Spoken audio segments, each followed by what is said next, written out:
Nous sommes maintenant en compagnie de Fred Dionne, auteur, compositeur, interprète, qui est à sa deuxième visite ici à la télévision communautaire de Laurentides. Fred, comment vas-tu? Ça va bien, Vincent? Ça va très bien, toujours un énorme plaisir de te recevoir. Tu es venu il y a un peu plus d'1 an. Tu venais de lancer ton tout premier album solo. Ouais.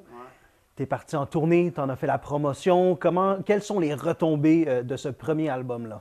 Ça va super bien, pour vrai, je suis vraiment content. Mes chansons jouent dans les radios un peu partout au Québec. Il y a des gens qui l'entendent. Chaque jour, je me fais texter « Hey, ta tune joue ici, ta tune joue là ».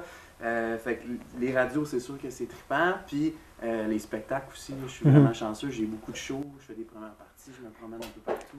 C'est ça. Comment est-ce que tu calcules le succès d'un album? Est-ce que la formule, c'est nombre de billets vendus en spectacle? Est-ce que c'est nombre de fois que c'est joué dans les stations de radio? Est-ce que c'est les deux? À quoi est-ce qu'un artiste accorde le plus d'importance? Ça dépend à qui, je pense. Moi, je suis chanceux. C'est un beau tout. C'est un beau... ouais, c'est un peu de tout ça. Fait que je me considère super chanceux. Je suis vraiment content. Ouais, j'imagine que ça dépend de chacun. Pour vrai, moi, je suis chanceux, j'ai un peu de tout. Fait que... Puis pour toi, donc, c'est un petit peu de tout? Ouais, je pense que ce qui me fait le plus de bien, c'est de voir qu'il y a des shows. D'aller à la rencontre des gens, pour vrai, de serrer des mains puis de se faire dire « Hey, c'est cool ce que tu fais ». Moi, c'est ça que je trouve le plus gratifiant.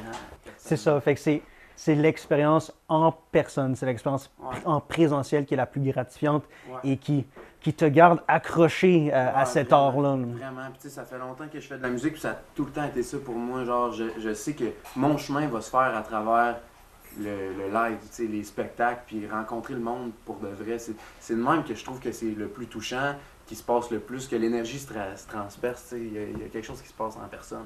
Qu'est-ce qu'un artiste apprécie le plus? Est-ce que c'est donner une performance incroyable à quelqu'un qui l'a suivi pendant tant d'années, ou est-ce que c'est donner une performance incroyable et accrocher un nouvel auditeur qui le découvre pour la première fois? Qu'est-ce qui est plus gratifiant en tant qu'artiste? Je vais parler pour moi parce que toujours pour toi. Ça peut être différent pour chacun. Pour moi, je pense que c'est d'aller chercher un nouveau public. Puis en ce moment, c'est parce que c'est ça que je vis beaucoup présentement. Dans les spectacles, il y a beaucoup de monde qui viennent me voir pour me dire « Hey, je te connaissais pas, mais hey, on va écouter ça, c'est vraiment trippant, on aime ce que tu fais. » Fait que ça, c'est sûr qu'à chaque fois, ça me fait chaud au cœur de savoir que à chaque soir, ben, il y a du nouveau monde qui embarque dans le bateau et qui vont suivre le projet pour les prochaines années.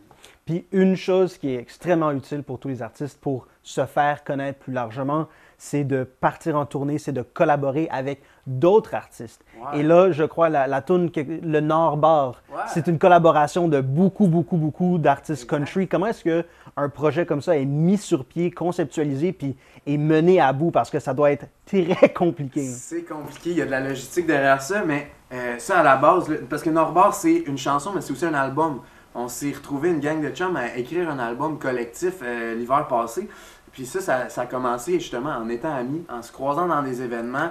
Tu sais, c'est le genre de projet qu'on se dit il faudrait bien faire de quoi, faudrait bien faire de quoi. Puis finalement, on l'a fait. Fait que c'est Phil G. Smith, un de nos acolytes du projet, c'est lui qui a mis son poing sur la table. Il a dit OK, là, on fait de quoi? Il a organisé ça, il a loué un chalet dans le Nord. On est allé écrire 7 artistes. On s'est mis ensemble, on a écrit un album, puis ça a sorti au mois de septembre. Fait que c'est sûr qu'il y a eu bien d'ouvrages administratifs derrière ça pour combiner les horaires. Mais là, c'est sorti. C'est un petit peu comme... C'est un petit peu comme concrétiser tous les rêves de jeune homme, dans le sens où t'es un jeune homme, je suis un jeune homme, on a tous déjà pensé avec nos boys, avec nos chums, et on devrait s'ouvrir un bar. Vous n'avez pas exactement fait ça, vous avez plutôt écrit un album sur ce concept-là, sur cette idée-là. On a ouvert le Nord Bar. C'est exactement ça. Fait que c'est combien d'artistes qui... On est 7. Okay. Ouais, on est 7. Là-dedans, il y a Andy Thériault, Brittany Cannell, il y a moi, Guillaume Lafont, Vince Lemire, Phil G. Smith et puis Francis de Grandpré. Au niveau logistique, collaboratif, c'est extrêmement compliqué, mais ça doit également être un challenge, un défi, dans le sens où vous êtes tous des artistes solo, vous avez tous des bands, vous avez une vision de ce que devrait être l'une de vos chansons. Ouais. Est-ce que parfois, lorsque vous collaborez sur un projet de la sorte, ces visions entrent en conflit, puis il y a des petites flamèches qui peuvent étinceler quand il y a quelqu'un qui dit « Moi, je pense que ça devrait être clé de sol, clé de fa, clé de do », ou plutôt, je connais peu la musique, mais il doit y avoir certains moments où c'est difficile de faire ça. Il y a des enjeux, mais il faut dire que pour ce projet-là en particulier, ça a vraiment bien tombé. Je pense qu'on le savait qu'on était 7, je pense qu'on avait tout un certain lâcher-prise par rapport à ça, dans le sens qu'on s'est dit, ça va être trippant. On le vit, on le fait pour le fun. Mhm. Puis il y avait un réalisateur sur le projet qui s'appelle Étienne Joly, c'est avec lui que moi j'avais travaillé mon premier album. C'est lui qui venait jouer la job de tout mettre ça ensemble, Ok. puis de faire. Il avait le mandat de faire un album. Même si on était 7, puis on a tous des sons différents d'habitude. C'est ça. Mais là, on lui avait confié la tâche de faire un album avec ça, puis ça va bien se passer. Fait que c'est ça qui est arrivé. Il a fait un beau tout avec les tunes qu'on y amenait. Fait que c'est pour ça qu'on pouvait pas trop chialer, dire ah, moi j'aurais aimé ça l'amener plus là, plus là. Il y avait un lâcher prise par rapport à ça. On savait que c'était déjà assez complexe comme processus. Ta génération, la génération précédente, est-ce Mhm. que vous voyez comme des styles distincts, des styles différents, puis y a-t-il un clash au niveau des générations? Ouais, je pense qu'on est arrivé. Puis c'est drôle parce qu'on s'était pas parlé là, avant de faire ça, mais on est tous arrivés avec un premier album pratiquement dans les mêmes dates. Là. Au mois d'octobre l'année passée, là, par exemple, même moi, Guillaume Lafont, puis Vincent Lemire, on a lancé nos albums la même date. Fait qu'il y a eu comme littéralement une nouvelle vague dans cette année-là, en 2022. Puis c'est sûr qu'on se détachait un peu du son du country plus western qu'on connaissait auparavant avec Paul Darèche, par exemple. C'est Puis, quoi le son western? Qu'est-ce que tu veux dire par ça? ben, tu sais, un son plus classique, disons, country plus traditionnel. Nous, on est arrivé plus avec. On est dans la vague New Country, un peu comme ce qui se passe aux États-Unis. Tu sais, on entend Luke Combs, Morgan Wallen, Chris Stapleton, qui sont des gros noms de la musique country aux États-Unis. Ben, eux autres, ils le font à leur manière. Ils incluent de la pop, du rock là-dedans. Puis c'est un peu ça qu'on a fait nous autres aussi parce que c'est ça qu'on écoute. Puis c'est ça que. Tu sais, c'est de la musique de notre génération, justement. Fait que on l'a fait comme ça. Puis c'est ça qui a marqué, je pense, la différence La entre limitation, l'ancienne c'est ça. génération puis la nouvelle, je pense. Un de mes auteurs préférés, Ernest Hemingway, disait que tu ne peux pas écrire quelque chose que tu n'as pas vécu. Mhm. Est-ce que c'est difficile de faire de la musique country sans avoir vécu country? Ben non, je trouve pas. C'est une bonne question. C'est ça, faut-tu vivre sur un ranch dans le Wyoming pendant 5 ans pour pouvoir écrire quelque chose de country qui a de l'allure? Hein? Ben ça dépend, pas Ok. tout à fait, parce que tu vois, on traite tous des sujets qu'on connaît ou tu sais, on peut s'inspirer aussi des histoires qui viennent de l'extérieur, mais moi personnellement, mon album s'appelle Highways, ça parle de route, puis de la route j'en ai fait, tu sais, ça fait 9 ans cette année que je gagne ma vie avec la musique, ben à travers ça, on en fait de la route, puis on en voit du paysage, puis moi aussi j'ai toujours aimé les voyages, fait que tu sais, j'ai fait des road trips aux États-Unis un peu partout. C'est de ça que j'ai parlé dans mon premier album, puis chaque être humain vit plein d'affaires, puis c'est de ça qu'on parle. Après ça, le country, ben, c'est des textures, c'est justement mettre les paroles de Des l'avant. textures, qu'est-ce que tu Ben, veux des dire par ça? sonorités, par Ok. exemple, tu sais, l'instrumentation d'une chanson.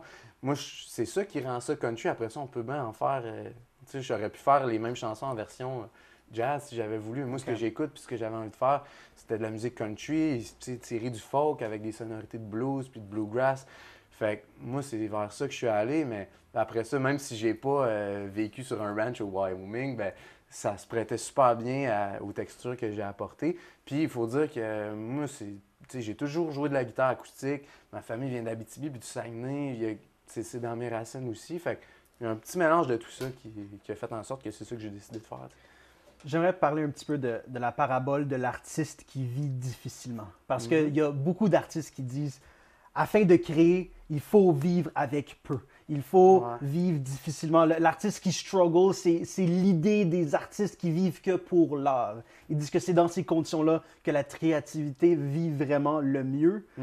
Est-ce que à tes débuts, non, c'est normal qu'à tes débuts, tu n'avais pas beaucoup de succès, tu venais de commencer. Ouais. Est-ce que c'était plus facile créer à ce moment-là l'art pour l'art plutôt que maintenant que tu as fait l'assaut, les gens te connaissent un petit peu plus? Qu'est-ce qui est plus facile créer dans quelles circonstances? Je te dirais que, ben, tu sais, je suis encore dans les débuts du projet, Mhm. fait que je roule pas sur l'or, là, on s'entend. D'accord. Là, je continue à travailler mes affaires puis essayer de continuer à développer mon projet. Mais je te dirais que là, je suis présentement en train d'écrire mon deuxième album, puis ça va super bien. Tu sais, le premier, je l'avais écrit sur plusieurs années, je mettais des tunes de côté, tu sais, je gardais ça, je travaillais ça à temps perdu. Tu as des attentes par contre. Il y a des gens Ouais. qui s'attendent à un certain niveau de succès Ouais. après le premier Ouais. album. Fait que c'est plus de pression, plus de Un choses peu. auxquelles penser. Un peu, mais en même temps, moi, on dirait que le fait de sortir mon premier, ça m'a aidé à trouver la direction de mon projet, voir ce que j'aimais faire en show, ce que les gens recevaient bien, ce que les gens recevaient moins bien. Fait qu'on dirait que ça m'a aidé à savoir quoi écrire pour mon deuxième, quel genre de... le projet se définit à travers chaque show, tu sais. Fait que là, je trouve que ça a bien été pour l'écriture du deuxième. J'ai pas tout à fait fini encore, mais on commence le studio au mois de décembre. Fait que je suis presque rendu à terme là, en termes d'écriture. Puis, moi, ça a vraiment bien été pour vrai pour ce projet-là. Lorsqu'on faisait la promotion de ton dernier album, on avait convenu, tu m'avais mentionné en fait que tu avais 2 types de chansons, toi. Toi, tu avais quelques chansons pour lesquelles il y avait un message, pour lesquelles c'était songé, c'était très, très, très personnel. Puis tu avais des chansons que c'était purement juste pour mettre dans la voiture sur un road trip, puis bouger la tête, puis faire des fist pumps comme ça. À quel type de chanson est-ce que les gens ont le mieux répondu? À quel type de chanson crois-tu d'Étienne les gens s'identifient le plus? C'est sûr que les chansons plus légères, disons, les chansons de road trip, là, il y en a 3-4 qui ont joué dans les radios beaucoup, tu sais, puis que ça va super bien à ce niveau-là. Fait que je veux pas lâcher ce monde-là. C'est le fun. Tu sais, c'est ça qui fait que ça amène des gens vers le projet que je me fais découvrir. Même moi, mon trip d'écriture, c'est sûr que c'est des chansons un petit peu plus réfléchies ou je passe plus de temps à écrire les chansons où je veux vraiment qu'il y ait un message derrière puis que ça puisse peut-être faire réfléchir certaines personnes. Mais je me bloque pas non plus, c'est ça, à écrire des chansons plus légères parce que j'ai tout ce spectre-là en moi. Tu sais, j'aime ça faire la fête, j'aime ça être relax puis baisser vite puis partir en road trip. Mais j'aime ça aussi me poser des grandes questions puis réfléchir à la vie. Fait que sur le deuxième album, ça va être sensiblement pareil. Il va y avoir des tunes pour les gens qui veulent faire le party puis triper. Puis des tunes pour ceux qui veulent s'asseoir avec un café puis écouter ça tranquillement. Tu sais. Ou un verre de whisky. Les deux. Ou un whisky irlandais. Ouais, exactement. Tu m'avais mentionné, si je me souviens bien, tu m'avais mentionné que tu avais écrit une chanson sur ton dernier album pour ta mère qui est enseignante. Ouais, pour mes parents en fait. Pour tes deux parents, sont enseignants. Ouais. Qui sont les deux enseignants. Ouais. Est-ce que lorsque l'album est sorti, tu as des oncles puis des tantes ou des cousins, frères et sœurs qui t'ont appelé puis qui t'ont demandé ma toune à moi est où? Puis je m'attends à une toune à moi sur le second album. Non, il n'y a personne qui m'a fait part de ses attentes, en tout cas, s'il y a du monde qui en ont. Mais tout le monde a été, en tout cas, les gens qui viennent me voir pour me parler de cette chanson-là, j'ai eu beaucoup, beaucoup de beaux témoignages. Ça a touché beaucoup de monde, puis ça, je suis vraiment fier. C'est une chanson que je fais pratiquement dans tous mes spectacles, puis à chaque fois, j'ai des beaux commentaires après, fait que ça me rend super fier. C'est une chanson très intime pour mes parents. Puis là, je me rends compte que ça va au-delà de ça, puis que les gens se reconnaissent là-dedans, puis qu'ils pensent à leurs parents, ou des parents qui pensent à leurs enfants. Puis, en tout cas, ça a vraiment créé une belle... La parenté, les parents, c'est l'un des thèmes universels exact. qui va toujours bien fonctionner dans une chanson parce que tout le monde va s'identifier à ça. Ça va venir rejoindre absolument tout le monde. C'est tout le temps. Oui, exact. Vas-y, pardon. Non, mais c'est ça, j'allais dire. Ça crée des super beaux moments, des beaux témoignages, des belles discussions avec les gens après les shows. Fait que je suis vraiment fier de ça. Je suis content de l'avoir fait. Comment ça s'est passé, Lasso? J'imagine que c'était de loin le plus gros festival auquel tu as participé. Oui, c'était le plus gros festival sur lequel j'ai joué, ça c'est sûr. C'était... Quelle expérience pour vrai. C'est juste d'avoir mon nom sur ce poster-là. Après, ça faisait 6 mois que mon album était sorti à ce moment-là. Tu sais, me retrouver sur le même poster que Chris Stapleton, qui est un idole pour moi. J'étais overwhelmed. C'était vraiment quelque chose. Fait que c'est une super belle journée. Puis il y a les loges là, qui s'appellent le Artist World sur le site où là, on se retrouve à manger, à côtoyer tous les autres bands. Tu sais, il y a vraiment quelque chose qui se passe là. Puis les gens étaient au rendez-vous, man. Il pleuvait cette journée-là à Sio. C'était incroyable. Puis les gens étaient debout devant moi avec de l'énergie. Puis ils étaient contents d'être là. C'était quelque chose, un beau souvenir, vraiment. L'une des façons les plus efficaces pour s'améliorer dans ce que tu fais, c'est d'observer et d'étudier les gens qui connaissent plus de succès que toi. Ouais. Les athlètes font tout ça. Tout le monde va regarder des vidéos de Michael Jordan pour s'améliorer au basket. Ouais. Tout le monde va regarder des vidéos de Mohamed Ali pour s'améliorer à la boxe parce que c'est les meilleurs à l'avoir fait. Ouais. Est-ce qu'à l'assaut, tu as eu l'opportunité de t'asseoir puis de regarder Chris Stapleton ou de regarder les grands des grands, prendre des notes puis faire si eux font ça comme ça doit être une formule gagnante et je vais tenter d'intégrer certains éléments dans ce que je fais? Tout à fait. Moi, avant d'être musicien, je suis mélomane. J'écoute beaucoup de musique, puis j'aime ça, voir des shows. Puis effectivement, pas juste à l'assaut, mais partout, je vais voir des shows, puis je m'assois, puis je regarde ça, puis c'est inspirant. Puis effectivement, je ressors de là avec « Ah, ça, j'ai vraiment aimé ça ». Ou ça, je me dis « Moi, j'irai pas vers ça ». Puis il faut dire que je suis vraiment chanceux aussi. Là. Depuis la sortie de mon album, je fais les premières parties de Matt Lang en tournée, puis les premières parties de Deux Frères aussi en tournée, en salle. Fait que ça, c'est vraiment, vraiment très instructif pour moi parce que j'ai la chance de voir tout leur spectacle, d'être assis side stage. Tu sais, moi, je fais ma première partie, je fais 20 minutes. Après ça, je m'assois sur le côté du stage, puis je les regarde aller, puis je suis comme, wow, tu sais, c'est fou. Les gens sont au rendez-vous. Il y a tellement à apprendre de ces gars-là qui font ce métier-là depuis des années, puis qui remplissent leur salle. Fait que c'est vraiment inspirant. Puis en plus, sur le show à Matt Lang, il me réinvite 2 fois dans le show pour faire une des tunes avec lui. Tu sais, c'est comme, moi, je peux le vivre comme une rockstar. C'est vraiment, vraiment hot, là. Tu sais, c'est super trippant. Les gens qui baignent dans un monde ont une appréciation différente de ce monde-là que les autres personnes.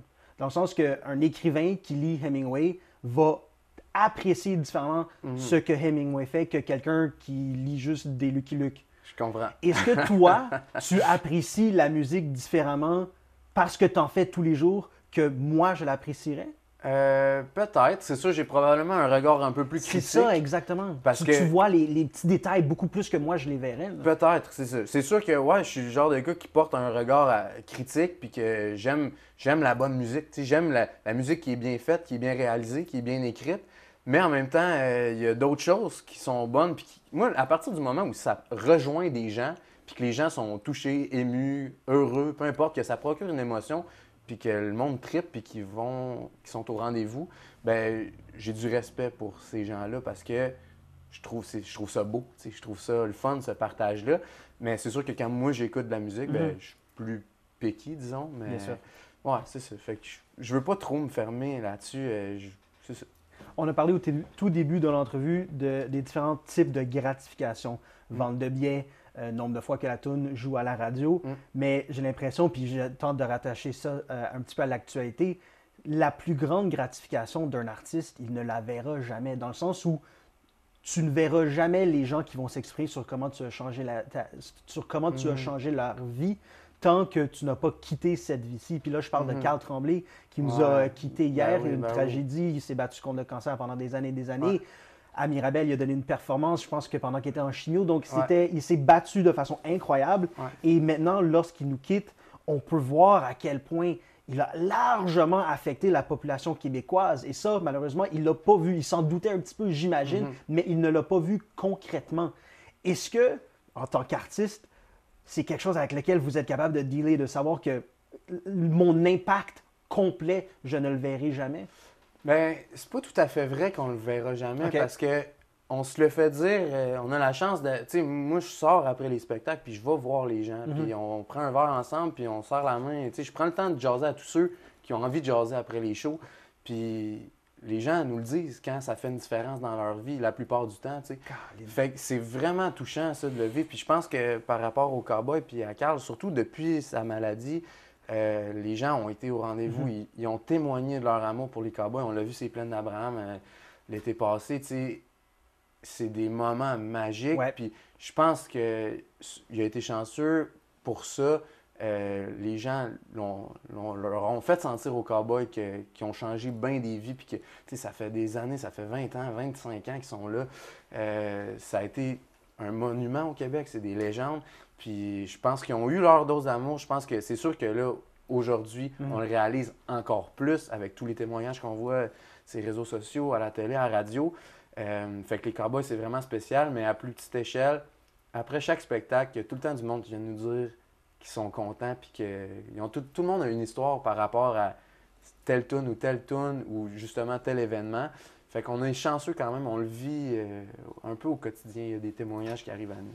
Est-ce que les Cowboys font partie de cette génération précédente country dont tu me parlais il y a quelques minutes? Oui, je pense que les Cowboys se sont jamais nécessairement particulièrement attachés au country. Ils ont toujours été plus dans une sphère... Je dis ça parce que ça s'appelle les Cowboys, j'assume. Ouais, mais c'est ça, je pense. Oui, en fait, il y a beaucoup de country dans les Cowboys, puis c'est impressionnant quand même. Mais eux autres, justement, ils ont réussi à franchir les limites du country, puis être ultra grand public, être ce qu'on peut appeler pop, là, jouer dans les radios commerciales, être vraiment, c'est ça, dans le grand public, puis c'est ce qu'on essaie de faire aussi, je pense. On fait de la musique, pas pour se catégoriser, mais pour parler au plus de gens possible, fait que ça, c'est super inspirant.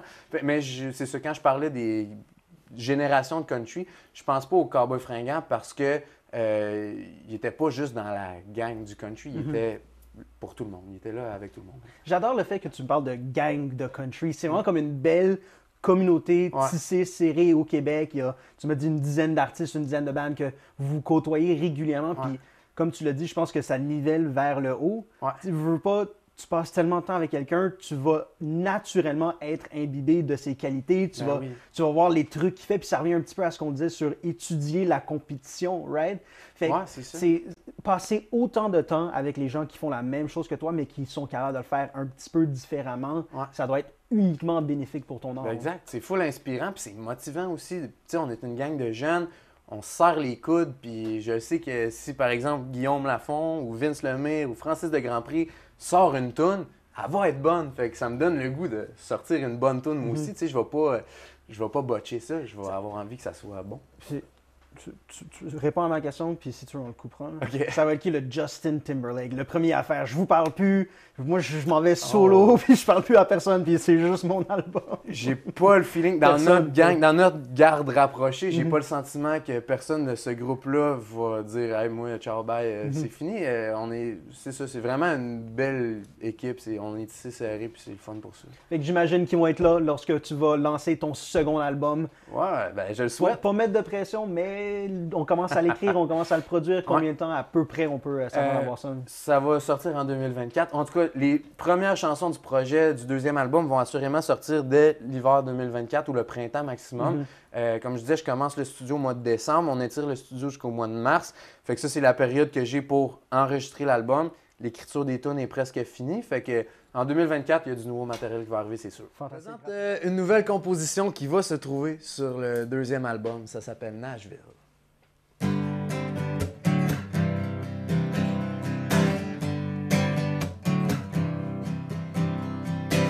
J'ai toujours voulu voir Nashville, puis la Nouvelle-Orléans, Memphis, LA, puis Austin. Je voulais jouer dans le cours des grands. Fait que j'ai rêvé des grandes villes, celles qui ont vu naître les légendes, que j'écoutais en vinyle quand j'étais enfant. Fait que je suis parti dès que j'en ai eu la chance. Ouais, je suis parti. C'est sur la route que j'ai fait mes classes. Yeah.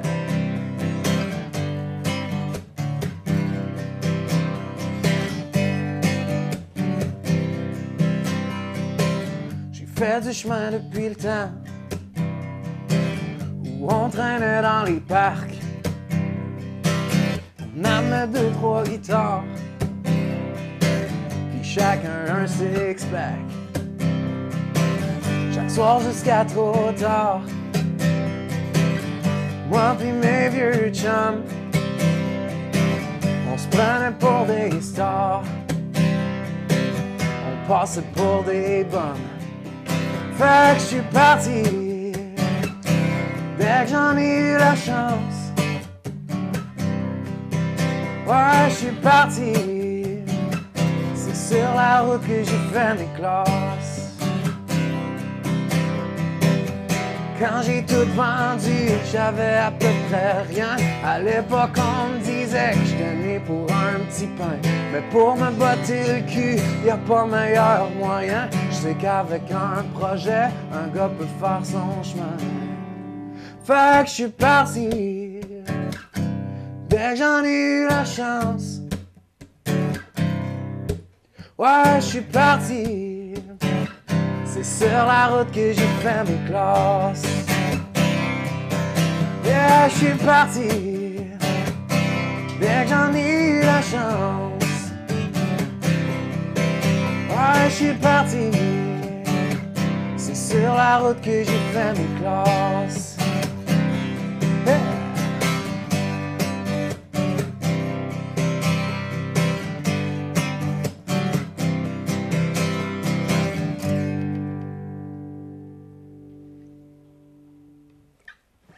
Yeah!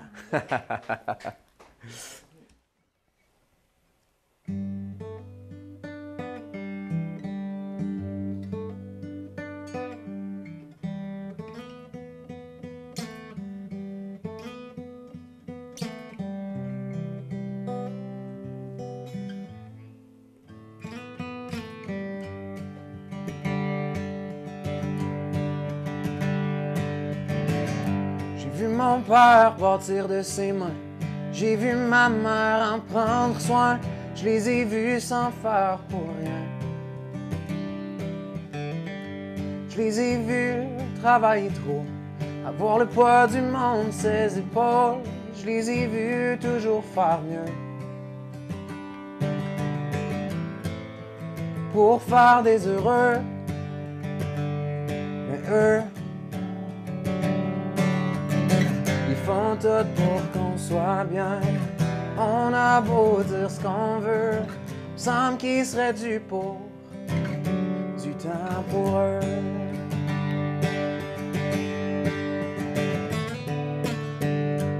Moi de mes yeux de petit gars, entre mes crayons pis mes tonkas, c'est normal, je voyais pas tout ça. Maintenant je me demande de quoi j'ai l'air. Si au fond d'eux ils sont fiers, je me demande si je peux pas faire mieux. Même si je sais qu'il y en a pas deux comme eux. Ils font tout pour qu'on soit bien. On a beau dire ce qu'on veut, semble qu'il serait dû pour du temps pour eux. Qui se payent la traite pour de bon, qui se permettent leur tour du monde, qui prennent soin d'eux une seconde, qui sortent le soir comme dans le temps, qui se prennent la main en disant qu'ils s'aiment encore comme avant. Ils font tout pour qu'on soit bien. On a beau dire ce qu'on veut, semble qu'il serait dû. Ils font tout pour qu'on soit bien. On a beau dire ce qu'on veut, semble qu'il serait dû. Semble qu'il serait dû pour du temps pour eux.